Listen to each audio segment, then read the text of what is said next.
Treasure Island by Robert Louis Stevenson. Chapter 13. How My Shore Adventure Began. The appearance of the island when I came on deck next morning was altogether changed. Although the breeze had now utterly ceased, we had made a great deal of way during the night, and were now lying becalmed about half a mile to the southeast of the low eastern coast. Grey-coloured woods covered a large part of the surface. This even tint was indeed broken up by streaks of yellow sand-break in the lower lands, and by many tall trees of the pine family out-topping the others, some singly, some in clumps. But the general colouring was uniform and sad. The hills ran up clear above the vegetation in spires of naked rock.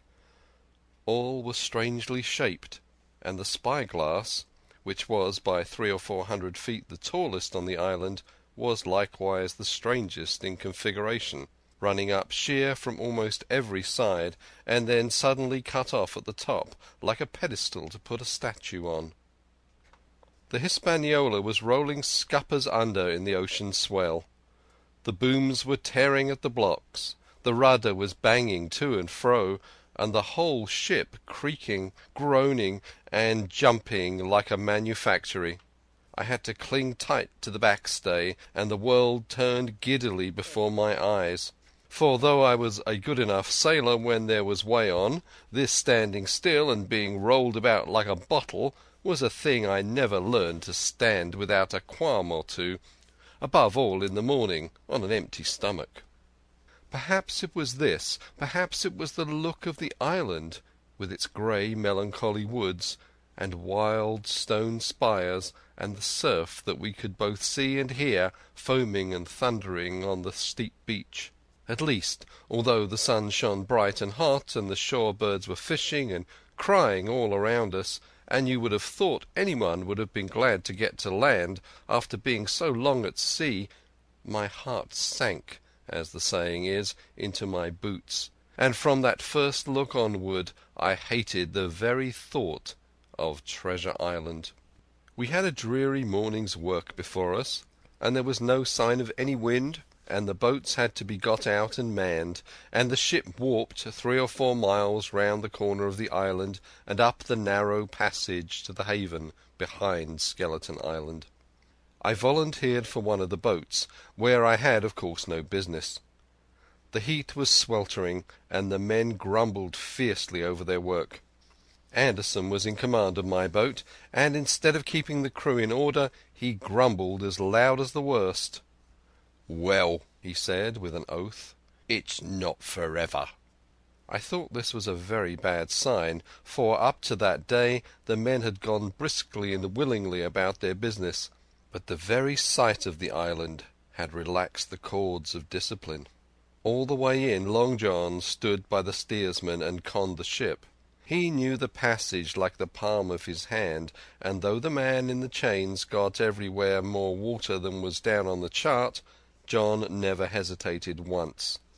"There's a strong scour with the ebb," he said, "and this here passage has been dug out, in a manner of speaking, with a spade." We brought up just where the anchor was on the chart, about 1/3 of a mile from each shore, the mainland on one side and Skeleton Island on the other. The bottom was clean sand. The plunge of our anchor sent up clouds of birds wheeling and crying over the woods, but in less than a minute they were down again, and all was once more silent. The place was entirely landlocked, buried in woods, the trees coming right down to high water mark, the shores mostly flat, and the hilltops standing round at a distance, in a sort of amphitheatre, one here, one there. 2 little rivers, or rather 2 swamps, emptied out into this pond, as you might call it, and the foliage around that part of the shore had a kind of poisonous brightness.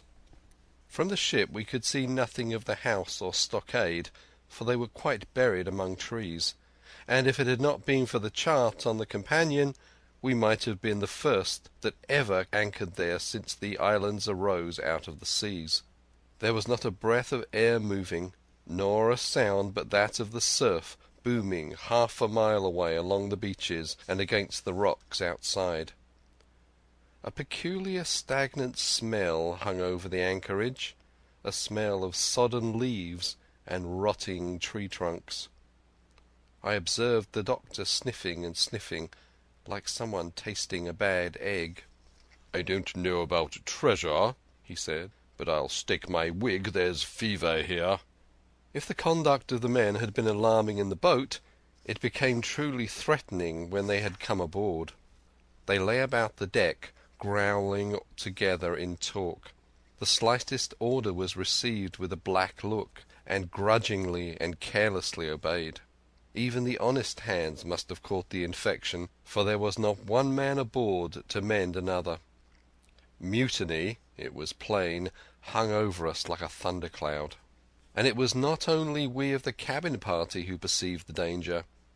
Long John was hard at work, going from group to group, spending himself in good advice, and as for example, no man could have shown a better. He fairly outstripped himself in willingness and civility. He was all smiles to everyone. If an order were given, John would be on his crutch in an instant, with the cheeriest "Aye, aye, sir," in the world. And when there was nothing else to do, he kept up one song after another, as if to conceal the discontent of the rest. Of all the gloomy features of that gloomy afternoon, this obvious anxiety on the part of Long John appeared the worst. We held a council in the cabin. "Sir," said the captain, "if I risk another order, the whole ship'll come about our ears by the run. You see, sir, here it is. I get a rough answer, do I not? Well, if I speak back, pikes will be going in 2 shakes. If I don't, Silver will see there's something under that, and the game's up. Now we've only one man to rely on." "And who's that?" asked the squire. "Silver, sir," returned the captain. "He's as anxious as you and I to smother things up. This is a tiff. He'd soon talk 'em out of it if he had the chance, and what I propose to do is to give him the chance. Let's allow the men an afternoon ashore. If they all go, why, we'll fight the ship. If they none of them go, well then, we hold the cabin, and God defend the right. If some go, you mark my words, sir, Silver'll bring 'em aboard again as mild as lambs." It was so decided. Loaded pistols were served out to all the shore men. Hunter, Joyce, and Redruth were taken into our confidence, and received the news with no less surprise and a better spirit than we had looked for, and then the captain went on deck and addressed the crew. "My lads," said he, "we've had a hot day, and are all tired and out of sorts. A turn ashore'll hurt nobody. The boats are still in the water. You can take the gigs, and as many as please can go ashore for the afternoon. I'll fire a gun half an hour before sundown." I believe the silly fellows must have thought that they would break their shins over treasure as soon as they were landed, for they all came out of their sulks in a moment, and gave a cheer that started the echo in a far-away hill, and sent the birds once more flying and squalling round the anchorage. The captain was too bright to be in the way. He whipped out of sight in a moment, leaving Silver to arrange the party, and I fancy it was as well he did so. Had he been on deck, he could no longer so much as have pretended not to understand the situation. It was as plain as day. Silver was the captain, and a mighty rebellious crew he had of it. The honest hands, and I was soon to see it proved that there were such on board, must have been very stupid fellows. Or rather, I suppose the truth was this, that all hands were disaffected by the example of the ringleaders, only some more, some less, and a few, being good fellows in the main, could neither be led nor driven any farther.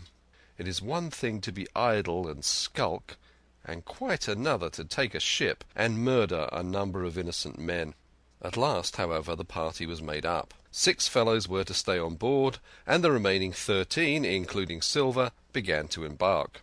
Then it was that there came into my head the first of the mad notions that contributed so much to save our lives. If 6 men were left by Silver, it was plain our party could not take and fight the ship, and since only 6 were left, it was equally plain that the cabin party had no present need of my assistance. It occurred to me at once to go ashore. In a jiffy I had slipped over the side and curled up in the foresheets of the nearest boat, and almost at the same moment she shoved off. No one took notice of me, only the bow oar saying, "Is that you, Jim? Keep your head down." But Silver from the other boat looked sharply over and called out to know if that were me, and from that moment I began to regret what I had done.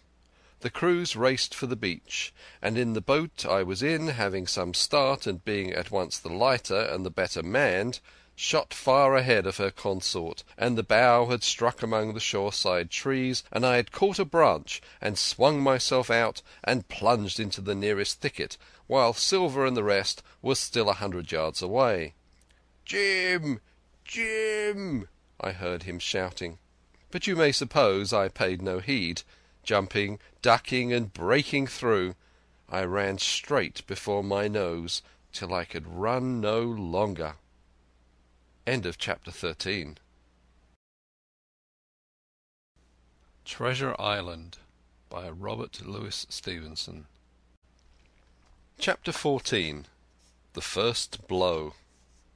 I was so pleased at having given the slip to Long John that I began to enjoy myself and look around me with some interest on the strange land that I was in. I had crossed a marshy tract full of willows, bulrushes, and odd, outlandish, swampy trees, and now had come out upon the skirts of an open piece of undulating sandy country, about a mile long, dotted with a few pines and a great number of contorted trees, not unlike the oak in growth, but pale in the foliage, like willows. On the far side of the open stood one of the hills, with 2 quaint craggy peaks shining vividly in the sun. I now felt for the first time the joy of exploration. The isle was uninhabited, but my shipmates I have left behind, and nothing lived in front of me but dumb brutes and fowls. I turned hither and thither among the trees. Here and there were flowering plants unknown to me. Here and there I saw snakes, and one raised his head from a ledge of rock and hissed at me with a noise not unlike the spinning of a top. Little did I suppose that he was a deadly enemy, and the noise was the famous rattle. Then I came to a long thicket of these oak-like trees, live or evergreen oaks I heard afterward they should be called, which grew low along the sand like brambles, the boughs curiously twisted, the foliage compact like thatch. The thicket stretched down from the top of one of the sandy knolls, spreading and growing taller as it went, until it reached the margin of the broad reedy fen through which the nearest of the little rivers soaked its way into the anchorage. The marsh was streaming in the strong sun, and the outline of the spyglass trembled through the haze. All at once there began to go a sort of bustle among the bulrushes. A wild duck flew up with a quack, another followed, and soon over the whole surface of the marsh a great cloud of birds hung screaming and circling in the air. I judged at once that some of my shipmates must be drawing near along the borders of the fen.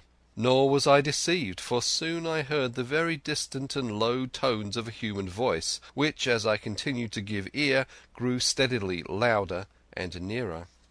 This put me in great fear, and I crawled under cover of the nearest live oak, and squatted there, hearkening, as silent as a mouse. Another voice answered, and then the first voice, which I now recognized to be Silver's, once more took up the story, and ran on for a long while in a stream, only now and again interrupted by the other. By the sound they must have been talking earnestly and almost fiercely, but no distinct word came to my hearing. At last the speakers seemed to have paused, and perhaps to have sat down, for not only did they cease to draw any nearer, but the birds themselves began to grow more quiet, and to settle again into their places in the swamp.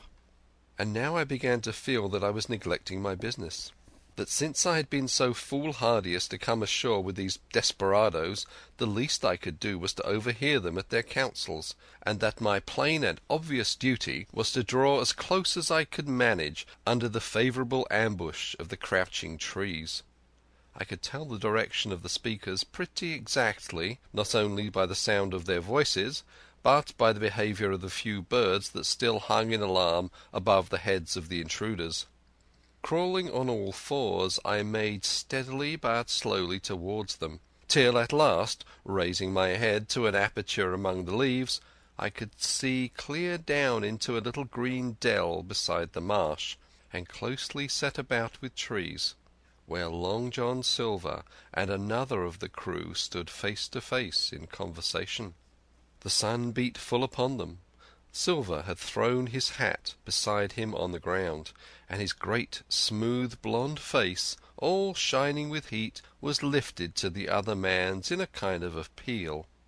"Mate," he was saying, "that's because I thinks gold dust of you, gold dust, and you may lay to that, and if I hadn't took to you like pitch, do you think I'd have been here a warning of you?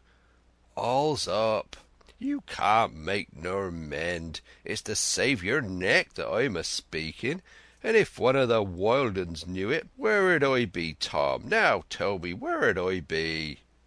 "Silver," said the other man, and I observed he was not only red in the face, but spoke as hoarse as a crow, and his voice shook too like a taut rope.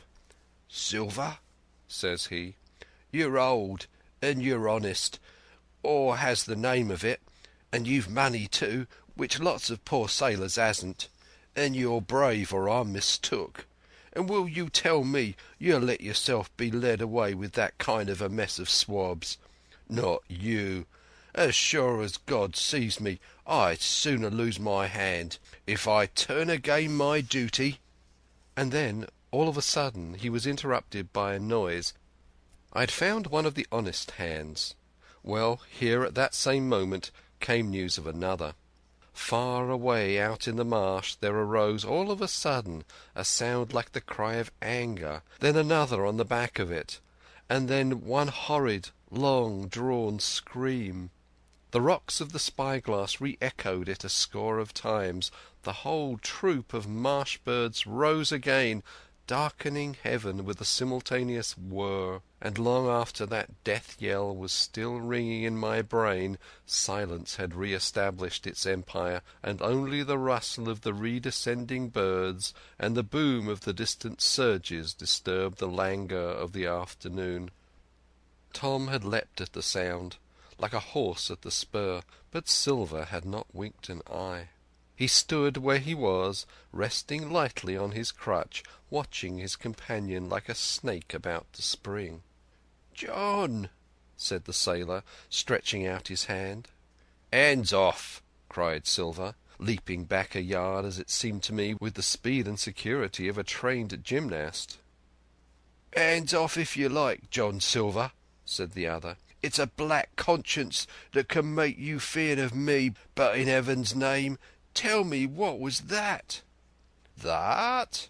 returned Silver, smiling away, but warier than ever, his eye a mere pin-point in his big face, but gleaming like a crumb of glass. "That? Oh, I reckon that'll be Allen." And at this poor Tom flashed out like a hero.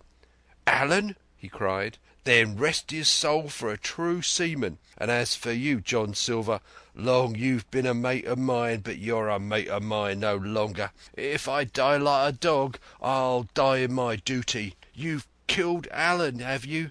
Kill me too if you can, but I defies you." And with that this brave fellow turned his back directly on the cook, and set off walking for the beach. But he was not destined to go far. With a cry, John seized the branch of a tree, whipped the crutch out of his armpit, and sent that uncouth missile hurling through the air. It struck poor Tom point foremost, and with stunning violence, right between the shoulders in the middle of his back. His hands flew up, and he gave a sort of gasp and fell. Whether he was injured much or little, none could ever tell. Like enough, to judge from the sound, his back was broken on the spot. But he had no time given him to recover. Silver, agile as a monkey, even without leg or crutch, was on the top of him next moment, and had twice buried his knife up to the hilt in that defenceless body. From my place of ambush I could hear him pant aloud as he struck the blows. I do not know what it rightly is to faint, but I do know that for the next little while the whole world swam away from before me in a whirling mist. Silver and the birds and the tall spyglass hilltop going round and topsy-turvy before my eyes, and all manner of bells ringing and distant voices shouting in my ear. When I came again to myself, the monster had pulled himself together, his crutch under his arm, his hat upon his head. Just before him Tom lay motionless upon the sward, but the murderer minded him not a whit, cleansing his blood-stained knife the while upon a wisp of grass. Everything else was unchanged, the sun still shining mercilessly upon the steaming marsh, and the tall pinnacle of the mountain, and I could scarcely persuade myself that the murder had actually been done, and a human life cruelly cut short a moment since, before my eyes. And now John put his hand into his pocket, brought out a whistle, and blew upon it several modulated blasts that rang far across the heated air. I could not tell, of course, the meaning of the signal, but it instantly awoke my fears. More men would be coming. I might be discovered. They had already slain 2 of the honest people. After Tom and Allen, might not I come next? Instantly I began to extricate myself and crawl back again, with what speed and silence I could manage, to the more open portion of the wood. And as I did so I could hear Hales coming and going between the old buccaneer and his comrades, and this sound of danger lent me wings. As soon as I was clear of the thicket I ran as I never ran before, scarce minding the direction of my flight, so long as it led me from the murderers, and as I ran fear grew and grew upon me, until it turned into a kind of frenzy. Indeed, could anyone be more entirely lost than I? When the gun fired, how should I dare to go down to the boats among those fiends still smoking from their crime? Would not the first of them who saw me wring my neck like a snipe's? Would not my absence itself be an evidence to them of my alarm, and therefore of my fatal knowledge? It was all over, I thought. Good-bye to the Hispaniola, good-bye to the squire, the doctor, and the captain. There was nothing left for me but death by starvation, or death by the hands of the mutineers. All this while, as I say, I was still running, and without taking any notice I had drawn near to the foot of the little hill with the 2 peaks, and had got into a part of the island where the wild oaks grew more widely apart, and seemed more like forest trees in their bearing and dimensions. Mingled with these there were a few scattered pines, some 50, some nearer 70 feet high. The air, too, smelled more fresh than down beside the marsh. And here a fresh alarm brought me to a standstill with a thumping heart. End of chapter 14. Treasure Island by Robert Louis Stevenson. Chapter 15. The Man of the Island. From the side of the hill, which was here steep and stony, a spout of gravel was dislodged, and fell rattling and bounding through the trees. My eyes turned instinctively in that direction, and I saw a figure leap with great rapidity behind the trunk of a pine. What it was, whether bear or man or monkey, I could in no wise tell. It seemed dark and shaggy, more I knew not, but the terror of this new apparition brought me to a stand. I was now, it seemed, cut off upon both sides, behind me the murderers, before me this lurking nondescript. And immediately I began to prefer the dangers that I knew to those I knew not. Silver himself appeared less terrible in contrast with this creature of the woods, and I turned on my heel, and looking sharply behind me over my shoulder, began to retrace my steps in the direction of the boats. Instantly the figure reappeared, and, making a wide circuit, began to head me off. I was tired, at any rate, but had I been as fresh as when I rose, I could see it was in vain for me to contend in speed with such an adversary. From trunk to trunk the creature flitted like a deer, running man-like on 2 legs, but unlike any man that I had ever seen, stooping almost double as it ran. Yet a man it was. I could no longer be in doubt about that. I began to recall what I had heard of cannibals. I was with an ace of calling for help, but the mere fact that he was a man, however wild, had somewhat reassured me, and my fear of Silver began to revive in proportion. I stood still, therefore, and cast about for some method of escape, and as I was so thinking the recollection of my pistol flashed into my mind.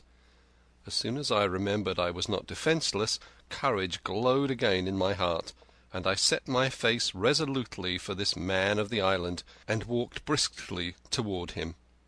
He was concealed by this time behind another tree trunk, but he must have been watching me closely, for as soon as I began to move in his direction he reappeared and took a step to meet me.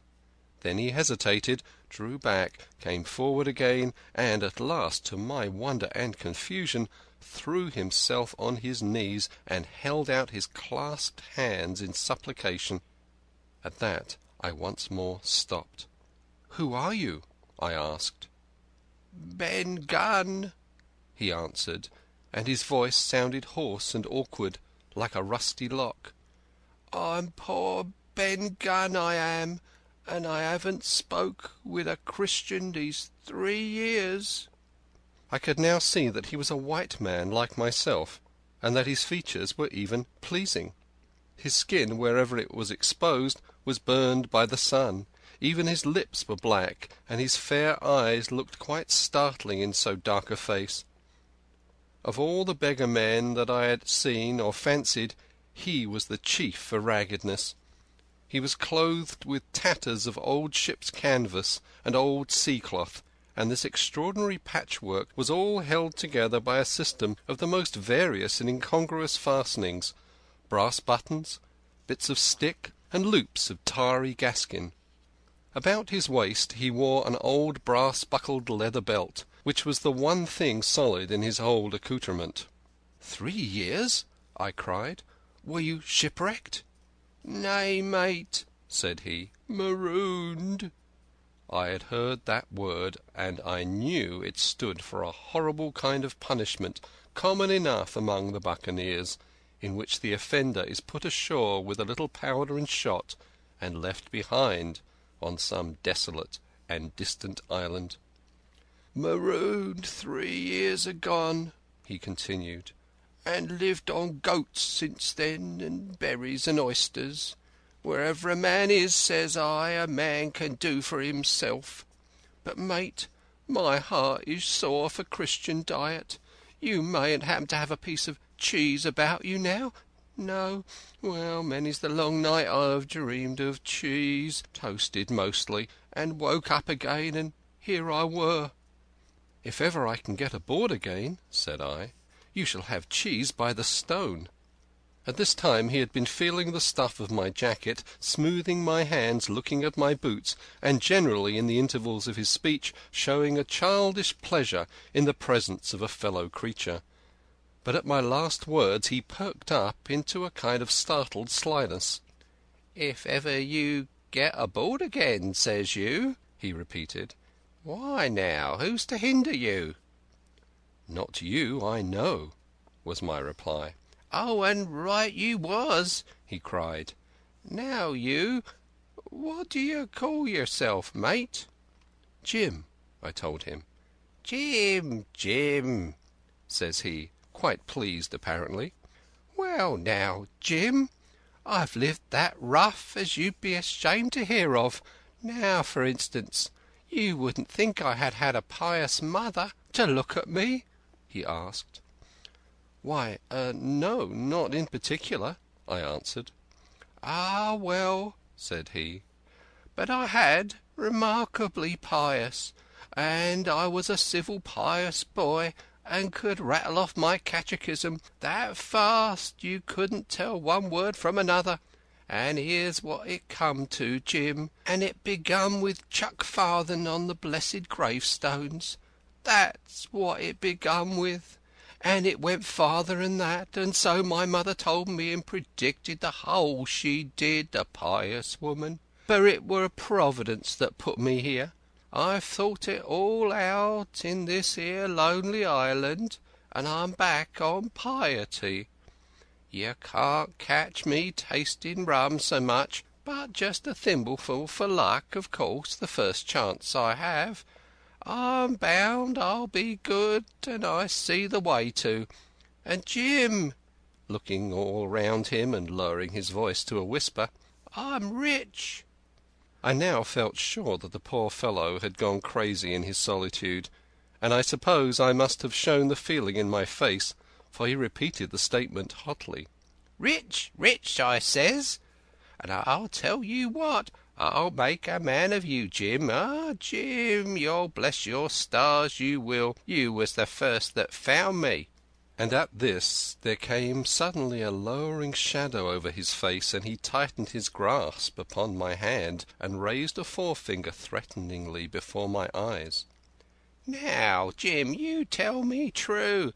That ain't Flint's ship?" he asked. At this I had a happy inspiration. I began to believe that I had found an ally, and I answered him at once. "It's not Flint's ship, and Flint is dead.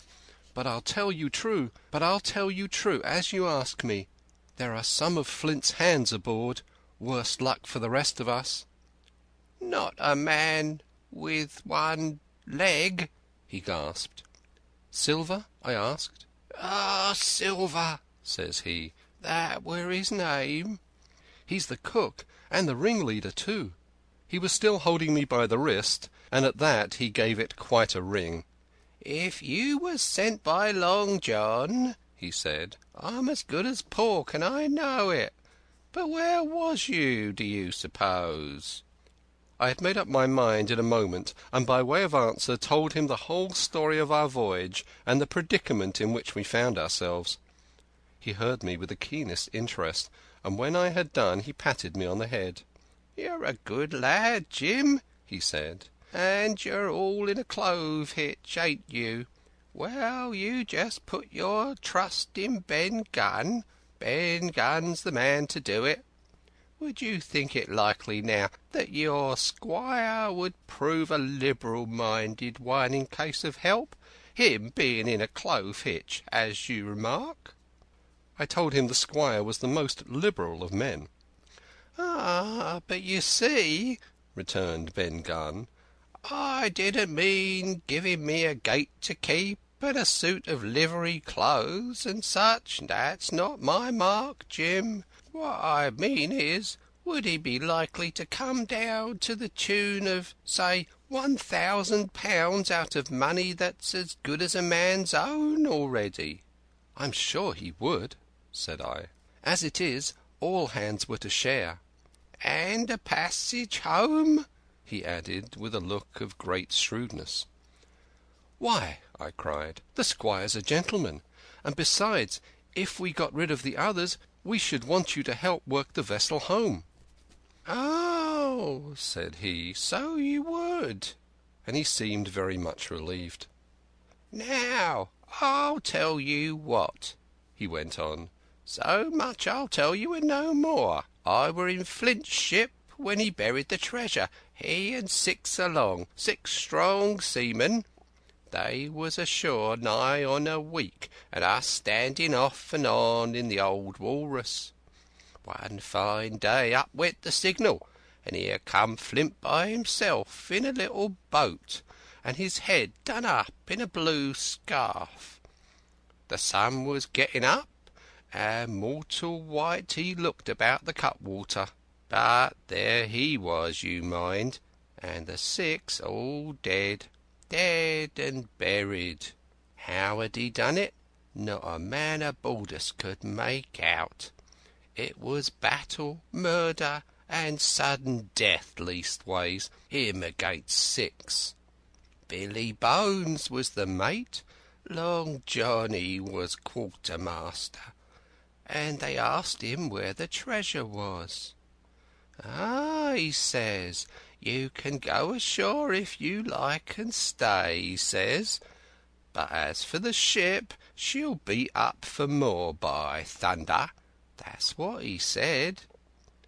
Well, I was in another ship 3 years back, and we sighted this island. Boys, said I, here's Flint's treasure. Let's land and find it. The captain was displeased at that, but my messmates were all of a mind and landed. 12 days they looked for it, and every day they had the worst word for me, until one fine morning all hands went aboard. As for you, Benjamin Gunn, says they, here's a musket, they says, and a spade and a pickaxe. You can stay here and find Flint's money for yourself, they says. Well, Jim, 3 years have I been here, and not a bite of Christian diet from that day to this. But now you look here, look at me. Do I look like a man before the mast? No, says you, nor I weren't neither, I says. And with that he winked and pinched me hard.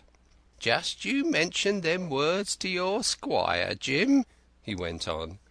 Nor he weren't neither, that's the words. 3 years he were the man of this island, light and dark, fair and rain, and sometimes he would, maybe, think upon a prayer, says you, and sometimes he would, maybe, think of his old mother.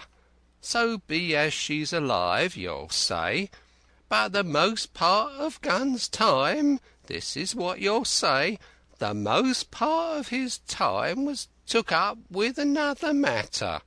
And then you'll give him a nip, like I do. And he pinched me again in the most confidential manner. Then, he continued, then you'll up and you'll say this. Gunn is a good man, you'll say, and he puts a precious sight more confidence, a precious sight, mind that, in a gentleman born than in these gentlemen of fortune, having been one hisself.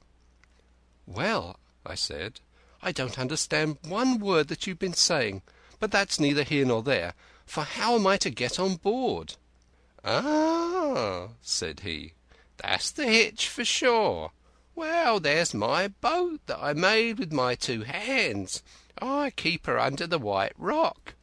If the worst come to the worst, we might try that after dark. Hey, he broke out, what's that? For just then, although the sun had still an hour or 2 to run, all the echoes of the island awoke and bellowed to the thunder of a cannon. They have begun to fight, I cried. Follow me. And I began to run toward the anchorage, my terrors all forgotten, while close at my side the marooned man in his goatskins trotted easily and lightly.